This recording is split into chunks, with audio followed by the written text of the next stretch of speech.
יום טוב לכולם, כיף להיות כאן בשרשרת 555 בנושא פריצת דרך, ואני מאוד מאוד מאוד גאה ומתרגשת לארח כאן היום את דוקטור נורה בולר, שהיא המון דברים. אני מעריצה אותה מהיום שנולדתי, ליטרלי מהיום שנולדתי, כי היא גם אימא שלי. ואני רק אציג אותה כאן במילים שלה, כי היא אמרה את זה נורא נורא יפה. בתם של ציוני אתאיסט ושורדת שואה דתייה, הלוא הם סבא שלי וסבתא שלי, רופאה ומורת דרך, אמא סבתא במשרה וחצי, ופעילה בתנועת המונים שתכף אנחנו בטח נרחיב עליה, מנסה להספיק להוסיף לבנים לבניין המשותף של המדינה, עליה חלמו הוריי ובה גדלים נכדיי. ואני אוסיף לכל הטייטל הזה שהוא לא באמת ממצה את כל פועלה של נורה, שבשבילי המילה שהכי הכי מתארת אותך היא תלמידה. תלמידה לא רק כאוסף מאוד מאוד נרחב של תארים ותחומי השכלה, אלא בעיקר תלמידה של החיים ותלמידה של בני אדם ושל החברה שבה אנחנו חיים. ואני מאוד מאוד אשמח אם תרחיבי רגע בעצמך. כשאת אומרת תלמידה, אז ישר אני נכנסת לדמות של אימא שלי, שדיברה איתי המון. אבא היה שתקן ואימא דיברה המון. ואני נצמדתי אליה. מהרגע שאני זוכרת את עצמי, אנחנו כל הזמן היינו בסוג של שיח. היא לא הייתה הרבה שעות בבית, אבל השעות שהייתה אני ממש מיציתי. ואני זוכרת את מה שהיא סיפרה על אימא שלה.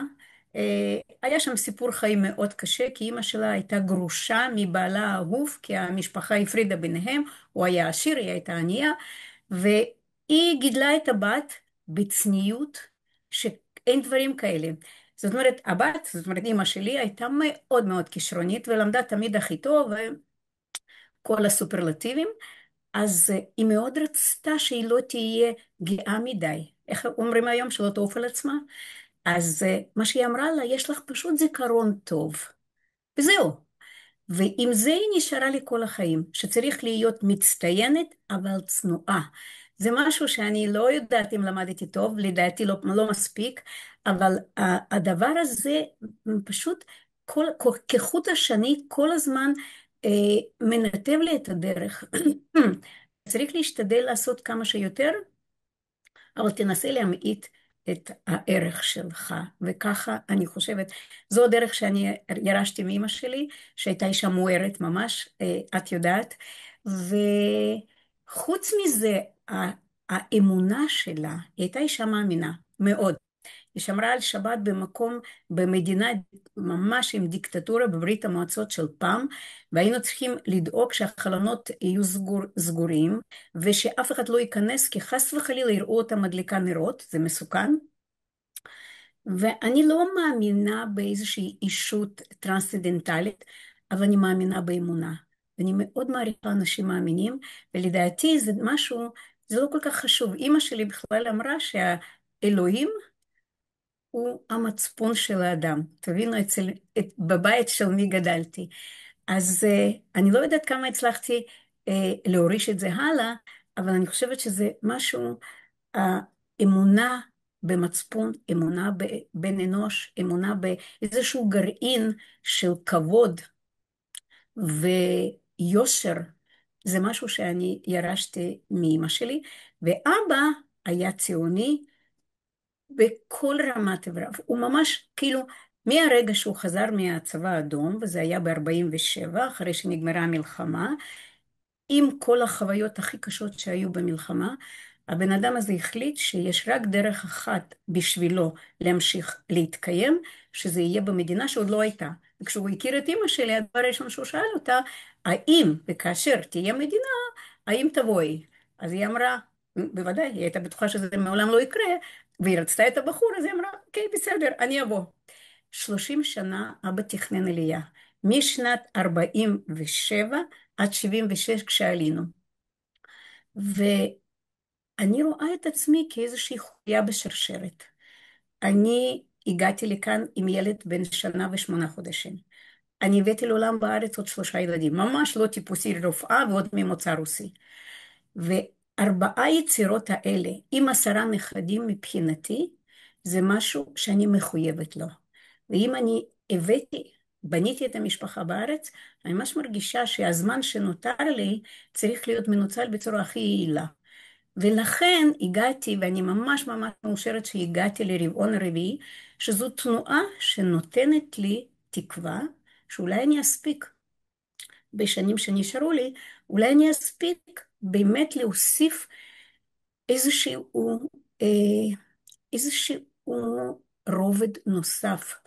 אולי יחד עם האנשים שנמצאים איתי, אני יודעת, בתוך רבעון הרביעי יש כ180 פעילים, אנשים ששמעו וידעו ומשהו שכאילו לא יותר מדי נמצאים בתוך זה, אבל יש שם גם לפחות 10,000 פעילים של ממש, אנשים שכמוני קמים בבוקר וחושבים מה לא עשיתי. ומתוכם 300 שאני גם נמצאת שם, ההנהגה המורחבת, זה אנשים שממש מתווים את הדרך. ואני מאוד מאוד מקווה שבדרך הרבעון הרביעי ודרך החברה שתהיה חשופה לרבעון, אנחנו נצליח לשנות משהו, כי אני לא צריכה להגיד כמה הייאוש כרגע נוח, הוא לא נוח, הוא פשוט משתלט. והחדשות, כל יום אתה חושב שלא יכול להיות יותר גרוע ממה שהיה אתמול, ומסתבר שאין גבול לרוע שמצפה לנו. ולכן אני ממש מאושרת שמצאתי לי את המקום שבו אפשר לעשות דברים, ולא רק לקטר, כמו שכולנו יודעים לעשות. כן. אני חייבת להגיד שזה כאמירה, זה דבר שחוזר על עצמו בבית שלך בצורה ממש יומיומית, ואני רוצה שנייה לקחת את זה, כשישבנו וחשבנו רגע ביחד איך יקרא המפגש הזה, מה היו השש מילים שיגדירו את מה שנקרא המורשת שלך, שהיית רוצה להשאיר אחרייך, אז חשבת על זה וחשבת על זה, ואז הגעת למשפט, להיות שייך זה עניין של החלטה. והייתי רוצה שתספרי לנו איך הדבר הזה מתקשר אלייך, וגם מאיפה זה מגיע בכלל המשפט הזה. זאת אומרת, מאיפה קיבלת אותו? אה, קיבלתי אותו משיר סיגל. שיר, אתם מכירים את הדמות, שיר אה, פשוט קיבלה את ההודעה על חטיפת הוריה כשהייתה בתל אביב בכלל, והרגישה את עצמה במצב נוראי, החל משביעי באוקטובר, והיא 3 שבועות ירדה מתחת לבלטה. היא פשוט לא תפקדה. עד שמישהו אמר לה, או שאת לוקחת את עצמך לידיים, או שלא יקרה כלום. כי היא כל הזמן הייתה חדורת ביטחון שאותו מישהו עושה משהו. וכשזה לא קרה, היא הבינה שהיא צריכה להפשיל שרוולים ולהתחיל לפעול. ושם נולד המשפט. המשפט הזה, להיות שייך, זה עניין של החלטה, זאת הייתה החלטה שלה. להיות שייכת למאבק, להיות שייכת לכל ההתארגנות של החטופים, להיות שייכת לעשייה. אז פה כשאנחנו קמים בבוקר, אנחנו יכולים להישאר בבית, ואנחנו יכולים להיות לביתנו, נהדר, חשוב, ואנחנו יכולים גם לצאת החוצה ולראות איפה אנחנו יכולים לתרום משהו. ואני חושבת שזה יותר תורם לי מאשר ממה שאני תורמת לאחרים. למשל, מה שאני עושה ברבעון, זה עניין של חקלאות. מאוד מאוד אהבתי את הרעיון שנולד כבר לפני כמעט שנתיים, שנקרא עושים קפה, עושים טוב. למה הוא נקרא ככה? כי מי שהגה את הרעיון היו חבר'ה צעירים שהביאו אותו מהצבא. בצבא בלי קפה טוב זה כאילו שום דבר לא מתחיל. אז עושים קפה, עושים טוב, זה שם של המיזם.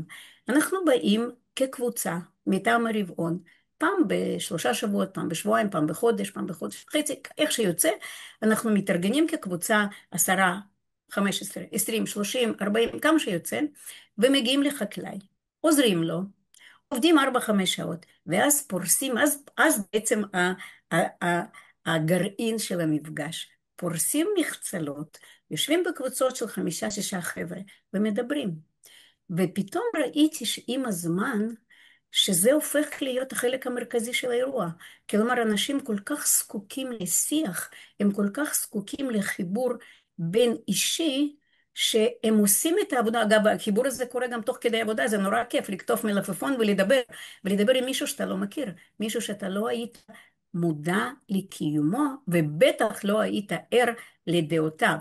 וכאן נוצר משהו שברבעון הוא מאוד חשוב, לחבר את הקצוות, לדבר בין דיבור בין אנשים שהם לא היו נפגשים אחרת. לדוגמה, ביום שישי, זה היה שלשום, ערכנו בכפר סבא, זאת אומרת קהילת הרבעון הרביעי של השרון, פגשה בקהילת הרבעון הרביעי מגוש עציון. תחשבו, קהילה של שמאלנים פלוס קצת דתיים ציונים, עם ה-so called מתנחלים מהגוש, והנה אנחנו ביחד מטיילים בכפר סבא ומתמוגגים, כמו שאני לא יודעת אם אמרתי שאני גם מורה דרך כבר 7 שנים, ומתמוגגים ממה שכפר סבא יכול לתת, כי כפר סבא זו עיר מדהימה, אני מזמינה את כולם. וזה המפגש הזה, תוך כדי הליכה, ואני קצת התעצבנתי כי ניסיתי להדריך ולדבר והם היו עסוקים בשיח, ואיזה כיף שהיה שיח. תוך כדי זה אנשים מכירים, ומסתבר כשאתה מכיר מקרוב, נופלים המחסומים ונופלים החששות, ואז פתאום נשאר אדם מול אדם, וזה מה שכל כך חזק בתנועה שאני מנסה להיות פעילה בה, לראות את המאחד. ולעזוב את השוליים, לעזוב את הפילוג, אפילו יש שם טוב יפה, אפשר להגיד לא מפלגה, בואו נגיד מאחדת, למה לנו להתפלג? בואו נתאחד, מאוד אהבתי, כמובן זה לא יעבוד, אבל זה כתפיסה, זה משהו שאני מאוד אוהבת.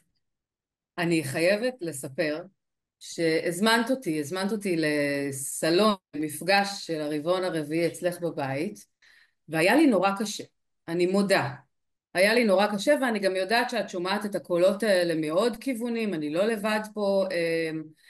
קיים הקול הזה שהוא קול שיפוטי, אני לא אכחיש, שאומר רגע, אבל הכמיהה הזאת לאיחוד היא בעצם כאילו בכוונה, היא כאילו באה על חשבון מגזרים מסוימים באוכלוסייה שלא מרגישים שייכים, שהרבעון מדיר אותם בעצם, לא הרבעון, זאת אומרת הרבעון כסוג של אג'נדה, מדיר אותם בעצם מהשיח הזה, וככה יוצא שכאילו בסוף אני לא הבנתי איך הדבר הזה באמת יכול להיות מתורגם לשינוי, שינוי אמיתי מעבר לשכנע את מי שכבר נמצא שם.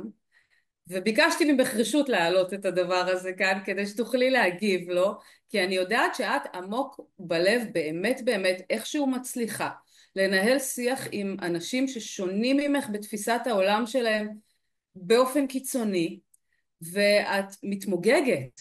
זאת אומרת, זה לא שאת קשובה, את באמת מצליחה ליישם את מה שדיברת עליו בהתחלה, את הדע את מקומך הזה, שדיברת עליו מהשורשים, מהילדות.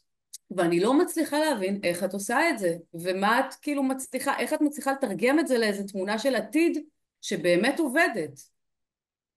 נורא פשוט. עוד פעם, חוזרים לאימא. כל יום אני שמעתי את המשפט, אל תדון את חברך, אל תשתגע להיות במקומו. אימא שלי כל החיים לימדה אותי שמהנקודה שלי אני לא אבין. עד שאני לא אחווה, עד שאני לא אהיה שם, אני לא אבין. זה דבר שיושב בי מאוד מאוד עמוק.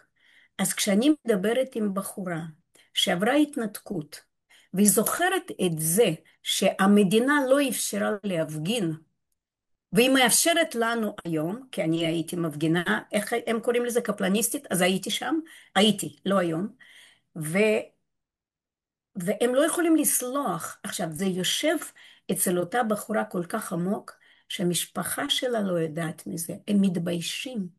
זאת אומרת, הכאב הזה הוא כל כך תהומי, שקשה לנו לדמיין. עכשיו, אני מזדהה עם הכאב. אני לא הולכת לשום מקום אחר. אני רוצה, טלינקה, תביני, הכאב שלי והכאב שלה זה אותו כאב, סיבות אחרות. אז אני הולכת לכאב, אני לא הולכת לסיבה.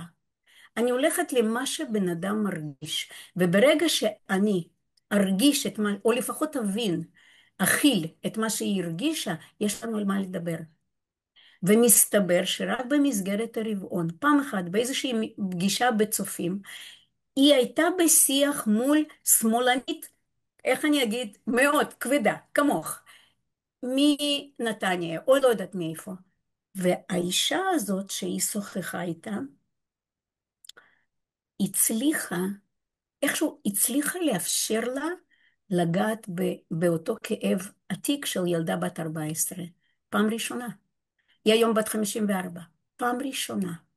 והיא פשוט הרגישה סוג של הקלה עצומה. זה מה שמוצאים כשמדברים פנים מול פנים. ולכן אני חושבת שהכלי הזה, היום הרבה אנשים מדברים אחדות. א', יש לדבר אחדות ויש לעשות אחדות. הרבעון עושה אותה. אנחנו ביחד. ויש כאן משהו שהוא מאוד מאוד מאוד מהותי. חייבים להיפגש, חייבים לדבר עם חרדים, חייבים לדבר עם ערבים, אגב ערבים זה בעיה, כי הם בחששות תמידיים מהבית, אז קשה להם, יש ברבעון ערבים לא מספיק. זאת אומרת, מה שאני מנסה להגיד, המפגש הזה עם בני אדם, חוץ מנטלי, בינינו יש כמה, 30 שנה, 20 ולא זוכרת כמה, 28. 28. אז זה דור אחר. אני גם לא הייתי כזאת. אני בגילך לא יכולתי להקשיב כמו שאני יודעת להקשיב היום. אני חושבת זה ברכה של הגיל שלנו, שיש לנו טיפה יותר אורך רוח וטיפה יכולת. וגם מהמקום של צעירים, כשממהרים וצריכים לקיים את עצמם, וצריכים לגדל ילדים, אני בכלל לא מבינה איך ברבעון יש כל כך הרבה צעירים, כאשר זה משהו שהוא כל כך תובעני ולוקח כל כך הרבה זמן. אני לא יודעת אם עניתי לך. אה, ענית לי, זאת אומרת, ענית לעצמך. אני אני אשמח שנייה לקחת את התמונה הגדולה הזאת, וכי בכל זאת הצגת את עצמך גם בתור אימא וסבתא במשרה וחצי, כי הדברים האלה בסוף מתורגמים החל מסבא וסבתא שבאמת ערך המשפחה אצלהם, אני לא יכולה להסביר כמה הוא היה משמעותי החיבור הזה, ועד היום, זאת אומרת, אנחנו רואים כחוליה בשרשרת איך יש כל מיני ערכים שקיבלנו בבית, הנה הספרים שמאחורייך, הערכים שקיבלנו בבית שהם ממש בדמך, אני לא יכולה להסביר עד כמה, גם בזוגיות וגם אז רק תספרי לנו איך, באמת, הייתי שמחה שתשתתפי בזה, כי באמת איזה מקור השראה כזה שהלוואי על כולם. איך? אני זכיתי, קיבלתי שני מגדלורים, כך אומרים? אז קיבלתי שניהם. אימא הייתה מגדלור, כבר סיפרתי הרבה על אימא, ואבא היה איש הספר. בבית שלו התייחסו לספרים בחרדת קודש. אימא שלו בתחילת המאה הייתה אישה משכילה שזה בכלל לא יכול להיות יהודייה, היא דיברה שפות והיא באמת החזיקה ספרייה היחידה באקרמן ובסרביה בבית שלהם, וכל העיר השתמשה בספרים של משפחת מלינסקי כי זה היה המקור של ספר, לא היה מקום אחר. משם זה הגיע לאבא. וכשאבא היה צעיר והיה נוסע בענייני עבודה והיה מקבל אשל כדי לאכול בחוץ וללון, אז לאן הוא כן, אבל לאכול לא חייבים, אז במקום לאכול הוא קנה ספרים. וכך הוא הגיע אגב לשחפת וטופל וכולי, זה סיפור אחר. אז הספר, הוא קנה ספרים כשאחותי הייתה בת 3 או משהו כזה, 3.5, לקראת שהיא הייתה בת 4, אני נולדתי. זאת אומרת, אנחנו היינו בת 4 ובת חצי שנה, והוא כבר קנה לנו ספרים, כי זה משהו מאוד חשוב, כי אי אפשר בלי ספר.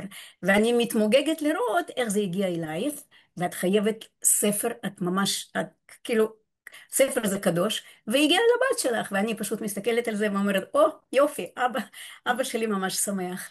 אז עם הספרים זה ממש קל, רואים את זה גנטיקה. אני חייבת לעצור אותך רק שנייה לספר שכשאני הייתי בכיתה ב' וסיימתי ללמוד את האלף ב' של הקריאה דנה נמה דנה קמה, הייתי בטוחה שהשלב הבא זה ספרי ילדים, ואת פשוט לקחת, הבאת לי את שני הכרכים של עלובי החיים בכיתה ב' ואמרת לי זהו, החיים קצרים, יצירות המופת מרובות, תתחילי לעבוד. וזהו, ועד היום יש לי כזה חור בהשכלה של ספרי ילדים, לא קראתי אותם, אבל בכיתה ב' ישבתי עם הפנס מתחת לשמיכה וקראתי את כל עלובי החיים, 2 ימים ו2 לילות רצופים, וזהו. וכן, נכון, הבת שלי מאחוריי, ואנחנו לא לבד, זאת אומרת, אנחנו 4 אחים, שבכולם זה נגע, נכון? בהרבה דרכים. העצמה זה כאילו, את זה אי אפשר לקחת מאיתנו, לא משנה מה יעשו, את העולם הזה הוא שלנו, פרטי. יש עוד משהו, זה קיבלתם מסבא, ומסבתא קיבלתם את החיידק של לחנך, של ללמד. חיידק ההוראה בכל המשפחה, למשל, אני הייתי רופאה, אני מקווה שהייתי רופאה בסדר, אבל הלכתי ללמוד רפואה כי ככה החיים הובילו. אבל מה שאני בחרתי ללמוד זה להיות מורה דרך, ולהראות את הדרך, זה אני, האח הגדול שלך, ניסן, שעכשיו חקלאי, היה מורה ליוגה, והיום הוא מורה לחקלאות, ברמה מדהימה. ואת, אנחנו כולנו יודעים, שאת קודם כל התחלת מהוראת תיאטרון, ואני הייתי בשיעור שלך, וזה היה וואו. אז אחר כך מספר 3 ארלה, אז הוא עובד בהייטק, אבל הוא מלמד את הדור הצעיר, ודני בולר, שרבים מכירים, הוא קודם כל מורה, וכל מה שהוא עושה בטיק טוק זה בעצם להראות את הדרך לצעירים ולא רק. זאת אומרת, זה משהו שיושב במשפחה, מעניין לאן זה ילך אחר כך. אז זה דבר שממלא אותי גאווה, כי אימא שלי הייתה מורה בבית ספר לרפואה, היא לימדה רפואה פנימית, ואנשים בהרצאות שלה, אנשים עמדו במעברים כי לא היה מקום לשבת. אז כן, כן, זאת משפחה שלומדת. אה, אני חושבת שכדאי ככה, כי אני רואה שהטיימר מתקתק, ואני הייתי שמחה לעשות איתך סריה שלמה של ראיונות, אבל הדבר שבאמת אני חושבת שכדאי עוד ללמוד ממך, זה לתת לעולם קצת טיפים על איך, על זוגיות. כי אני באמת חושבת שאני גדלתי בבית שקשה מאוד להשתוות לרמת המאוהבות, נקרא לזה, זה אפילו לא אהבה, זה עדיין ברמת המאוהבות של ההורים, ואני חושבת שזה לא איזה נס, זה בא מתוך איזה עבודה יומיומית שהיא מאוד מאוד מאתגרת, והיא גם קשורה איפשהו רחוק רחוק לסבא וסבתא, אבל בואי תשתפי קצת איך אתם עושים את זה, וגם בואי נזכיר קצת את אבא שלי שמגיע לו הכבוד. וואו, מגיע לו המון כבוד. מזל שיש את אבא, כי אני, אם את זוכרת, לא הייתי הרבה זמן בבית, ועבדתי קשה, ותורנויות, ונסיעות, ואחר כך תקופת מה עבדתי באילת, אז מזל שאבא היה פה. את שואלת אותי, אני חושבת שזה, אני טיפה ככה, אם, לא יודעת, אני לא רוצה לגמרי למוטט את מה שאמרת לגבי העבודה, אבל אני חושבת שבמקרה שלי זה בעיקר מזל. מזל. החיים פשוט זימנו לי בן זוג שאין הרבה דברים כאלה. מה שכן למדתי לעשות עם הזמן, שאם רוצים שהזוגיות תפרח ולא רק תשמר, אני חושבת שחשוב שלבני זוג יהיו תחומי עניין משותפים. חוץ מהילדים וחוץ מהבית. אז אבא שלך ספורטאי, ואני ממש לא, מבחינתי זו עבודה קשה כמו בשבילך, אז אני למדתי ליהנות מזה, ולמדתי לרכב אופניים בגיל 50 פלוס, ולמדתי לעשות סקי בגיל 55, ולמדתי לשחות גם, כאילו, כל מה שהוא אהב, למדתי לעשות כי כיף לעשות ביחד, וככה זה. בוודאי הלכנו לטיולים ביחד, והלכנו לקבוצת מטיילים. זאת אומרת, אני חושבת שהחיבור דרך התחביבים משותפים הוא חשוב מעבר לרוטינה, מעבר לבית, מעבר לזה. והדבר האחרון הוא החבר הכי טוב שלי. זאת אומרת, אני חייבת לחלוק. זאת אומרת, כשאני כותבת איזשהו וואטסאפ מורכב, אז אני קודם כל בודקת איתו איך זה נשמע, איך זה, ואני מקבלת את התיקון. ולא פשוט, את מכירה אותי טוב, לא פשוט לי לקבל תיקונים. אז יש בן אדם שפשוט החיים נתנו לי מתנה. ממש ככה. את קודם אמרת שחשוב שיהיה תחומי עניין משותפים, ולכן אימצת תחומי העניין שלו. אני חושבת שתחום העניין שלו זה את, קודם כל. לאן שתלכי, באשר תלכי, ילך. זה משפט כל כך יפה וכל כך משקף אוי, בעיניי. זה נורא מצחיק, אני יכולה להגיד משהו מצחיק? קשור לרבעון. ברבעון יש מושג, יש הנהגה וכולי, ויש פעיל. אז אבא שלך קורא לעצמו אני סביל של רבעון. עכשיו, בתור סביל, הוא עושה כל כך הרבה, והוא כל כך מסור, והוא כל כך נמצא, וכולם מכירים אותו, אבל הוא עדיין קורא לעצמו סביל.